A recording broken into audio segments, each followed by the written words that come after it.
What's up, YouTube? This is Jay the Panther back with a video. And today's video is actually going to be a Bleach discussion video. I'm going to give you my thoughts about, like, again, this is going to be kind of like, listen, I love Bleach. You know, that's one of my favorite anime manga series of all time. I put it in my top 5. I still think Dragon Ball Z is number 1. Number 2 is Naruto. Number 3 is Bleach. Number 4 is... What's number 4? Number 4 is Yu Yu Hakusho. Number 5 is Full Metal. And number 6 is One Piece. You feel me? But Bleach is still one of my favorite anime manga series. Bleach, I'm going to talk more about the 1,000-Year Blood War and really talk about Bleach in general, but I'm really going to just talk about, like, the disappointment of Bleach. And it's going to be kind of a long video, but if you guys want to stick to this, jump into it right now, and we're about to dive deep into this video right now. So, in my personal opinion, I think Bleach had the potential to become one of the biggest... I think it would have been one of the most received animes, you feel me? Because the beginning of Soul Society, no one complains, that was amazing. Aranka arc, I still like the Aranka arc. I don't care what anyone says. I know it's a ripoff of Soul Society. I still like it. I still like how they did the demons and the hollows and, you know, the Arankars and all. I still like all that, right? The Fullbring arc was trash. We all know it. It was a waste of time. He did all that for a fucking glove and some neck braces, whatever.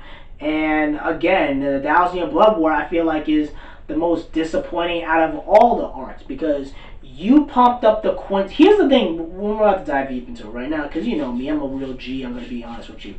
The problem with the 1,000-Year Blood War is that when you watch the first season of Bleach and they introduced Uryu and the Quincy's, we're like, okay, the Soul Reapers and the freaking Quincy's, they fought and pretty much the Soul Reapers slaughtered the Quincy's. Like, you, Pablo Kubo, you can't introduce all this shit and not really dive deep into it, you feel me? And even like for you watch, right? When you had the Ranka arc and Aizen, whatever, they should have had something where it's like, Aizen should have said to you know, the readers, like, or even the Shamigami's, like, even if you kill me or you lock me up, there is a greater evil out there that's way more powerful than me. You feel me? Like, you should, like, show signs of it. But there hasn't been any of that sign. Not even in the Fullbring arc. None of it. So I feel like the reason why 1,000-Year Blood War is probably the most disappointing out of all the arcs, in my personal opinion, is because of the way they hyped everything up. You feel me? The beginning of the 1,000-Year Blood War was amazing. Going there, purging all the Shinigami, boom, boom, boom, left and right. I mean, like, you know, like freaking you watch is German. I mean, they had the whole freaking, like, the Quincy's were, the way they look, almost looked like angel Nazis in a way. You feel me? Like, that's just the way they look. You feel me? And they were just slaughtering Shinigamis and lynching them and killing them and just had, you know, leaving them, no one alive. You feel me? And then they went back because of Zero Division, whatever. But the disappointing moments were, I think, I'm going to tell you top 5, right?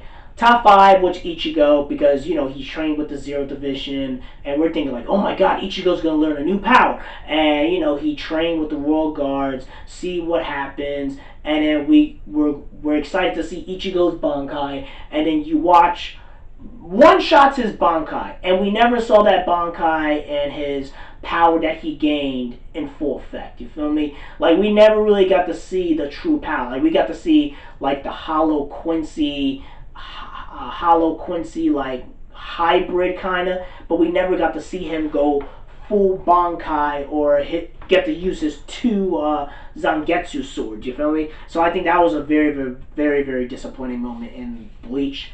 I think one of the other big disappointments in Bleach is Aizen. Because Aizen, you put his ass in jail, and then Aizen's going to be free, and then when we see him, the fight is so quick, we don't even know what's happening. We never got to see Aizen Bankai. We didn't get to see his we kind of got to see his Shikaya, kind of. You know, he fights you watch, but then he's locked up in a way, and then he one-shots him, and he does the Kyusui Getsu and manipulates his 5 senses, you know, the hypnotism and all that. I feel like Aizen was very disappointing, and when we had Aizen, he was there so quick and fast, it was unbelievable, you feel me? And he just had his limbs cut off, really. That's really it. It was really very, very disappointing. Another disappointing moment in the 1,000-Year Blood War was Grimmjow. Because Grimmjow, to me, I think Grimmjow felt like Ichigo and Grimmjow felt like Goku and Vegeta in a way, like or Sasuke and Naruto. You feel me? Like it felt like a strong like rivalry. You feel me? I'm a Hollow, you're a Soul Reaper. They fought like 3 times. You feel me? And I feel like we haven't seen Grimmjow in forever. And then when we see him, he kind of is in the background. You feel me? And when we saw him, we're like, okay, well, how he's going to contribute to the Thousand Year Blood War. And when he does, he kind of like he does a little cool as like we didn't get to really see Grimmjow's full power as his new resurrection form, whatever. I know the Bleach Blade Soul video games they dive more into his transformation, but he kills the other Quincy, but then he uses his blood, the death dealing, to kill Grimmjow and Urahara. And we didn't really get to see what happened. It looked like they were about to die, but then Nell comes in there and like saves him. But then in the books they kind of explain to you what happens after that. Like Urahara and Grimmjow really don't die. They just get seriously injured. I really wish they would have dived deep into it in the manga rather than the books. So I felt like Grimmjow was very, very underwhelming as well, you feel me? Because Grimmjow just looks like a cool ass dude. I ain't gonna lie. Grimmjow comes off as that, that angry, young, white conservative, toxic white male, but you find out he really isn't that. He's really a demon that transforms into, he has the appearance of a young, angry, toxic white male, but he's really a freaking demon and hollow. You know what I mean? But he just has the appearance of a young, white, toxic conservative man. You know what I mean? That's what Grimmjow looks like, you feel me? Instead of him having blonde hair, he has blue hair, and he's the Panther Demon King and all that shit, you feel me? So, Grimmjow was very, very disappointing. Another disappointing moment was Uryu's father, because it's like, yo, your son is in the middle of war, being around with a bunch of Quincy, like bunch of angel Nazis, and you haven't done shit. You are a shitty father. I don't give a fuck, Uryu's father. I thought he was pretty bad too. And then at the end, it's like, here's a silver arrow.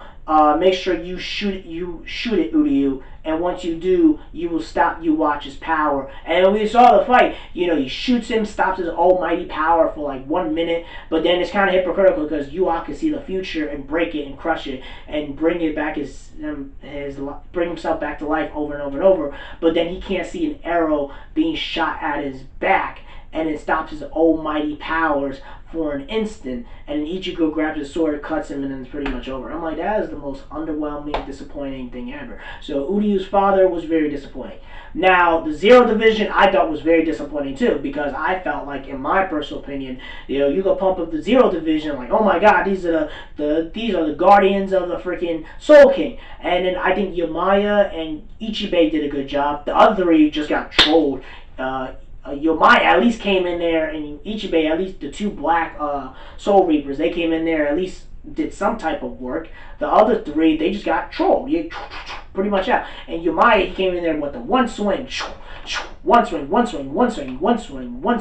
And of course, you watch, absorb, kills the other Quincy, absorb the powers, give it to them, and then they freaking beat them and knock their asses out. And then Ichibei does a good job fighting you watch, but then he beats him technically, and then you find out that he's only been fighting with his eyes closed, and then he wakes up, he's 900 years stronger, and now he has the almighty power, and the almighty power is the power to not see the future, but take away those power that he knows on his sides, and those powers can't be used to harm him, and those powers can't be used to defeat him. I mean, that is some stupid ass writing in there. And then he says, I am the one that will rob you of everything. Boom, kill Ichibei, and he's freaking much dead. I'm like, it's stupid as hell. It was very, very disappointing. And when you saw the Zero Division, they look goofy as hell. They look like some clowns. And I'm like, this was some bullshit. I ain't gonna sit here and lie, you feel me? And also another thing in with Bleach is that all he kept on doing was trolling, man. Like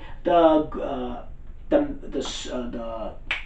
Masty Galadene when they fought the sumo wrestler. I thought that was dumb.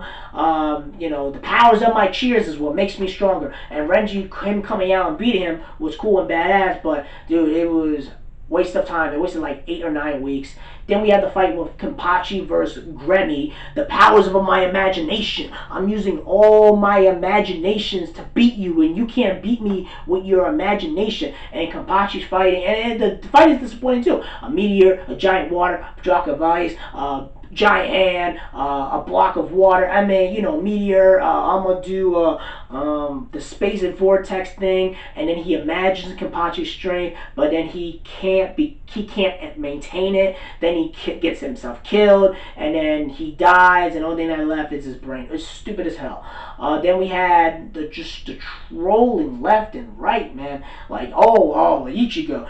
The reason why I can enter the Soul Palace is because you have the clothes of the World Guard, and it allows me to open up the gate for 6,000 seconds. Why can't you just say 1 hour? Like, why do you have to go through all this exaggeration bullshit? Then we have to have them fight, the Soul Reapers fight a giant hand, Ukitake. I mean, listen, it was just a waste of time. It was trolling to the max. Then you had the can't remember the dude's name. The Miracle, whatever, the Viking, and we find out that his power is a miracle, and anytime you kill him, he gets bigger and stronger, bigger and stronger, bigger and stronger. I'm like, yo, that's some bullshit ass writing. And then you had Hashimo, right? Anytime you attack me, I can reverse the damage, and I now have the balance. Attack, reverse, attack, reverse, attack, reverse. I'm like, oh my gosh, man. And when you read it, Bleach Weekly pisses you off. Now, if you read it as a volume, it's not as bad, and there's a lot of issues with Bleach as well, the 1,000-Year Blood War, where you watch, if you were this powerful and all this mighty, what was the point of you grabbing an army to kill the Soul Reapers when you could just absorb all their powers and just one-shot every single one of them? You feel me? If you were this powerful, what was the point of having an army if you were to just kill them off and absorb their power and they become one with you? Like, it just made no sense. You feel me? It was stupid as hell, and it kind of just kills the whole purpose of the first act. You feel me? Kind of retcons the first act. You feel me? Where the Soul Reapers oppressed the Shimigan, the Soul Reapers oppressed the Quincy's and stuff like that over politics and the balancing of the reincarnations and stuff like that. It just retcons everything because Yuwa is the end all be all, and then you find out that he really ain't shit. You feel me? Well, yeah, very much. Like, he was overpowered, but then he loses, and Kubo puts himself back in the corner where he made him so overpowered that he couldn't have anything to beat him except a bullshit arrow, and then you watch die. So again, that's one of the reasons why I feel like Bleach was disappointing. I still like the series. I'm hoping that the anime comes back. The anime's going to come back. I hope the anime fixes a lot of problems in Bleach. And I know Bleach has this whole thing, oh, well, Bleach has too many fillers. Listen, Bleach needs a lot of filler to explain a lot of bullshit that Kubo did in that manga. Because there's no way in hell he can resurrect that bullshit after everything he did in that freaking manga 4 or 5 years ago. You feel me? So I'm happy, and I'm happy that it's coming back, and I'm really hoping that whoever does the animation or what studio comes in there, and hopefully Kubo comes in there and supervises and makes sure that, you know, they're like, okay, Kubo, what was you really trying to do with the story? You feel me? Not just do trolly BS. You feel me? Because the animators are going to be stressed the hell out and have to fix all the mistakes that Kubo did in his own freaking work. You feel me? So that's pretty much it, guys. Let me know in the comment section below. Make sure you rate and like the video, and subscribe. Make sure you subscribe to the channel. Peace, and have a great day, and take care. And also tell me what you guys think, what were your great moments in Bleach and your disappointment moments in Bleach. Let me know in the comment section below, and take care.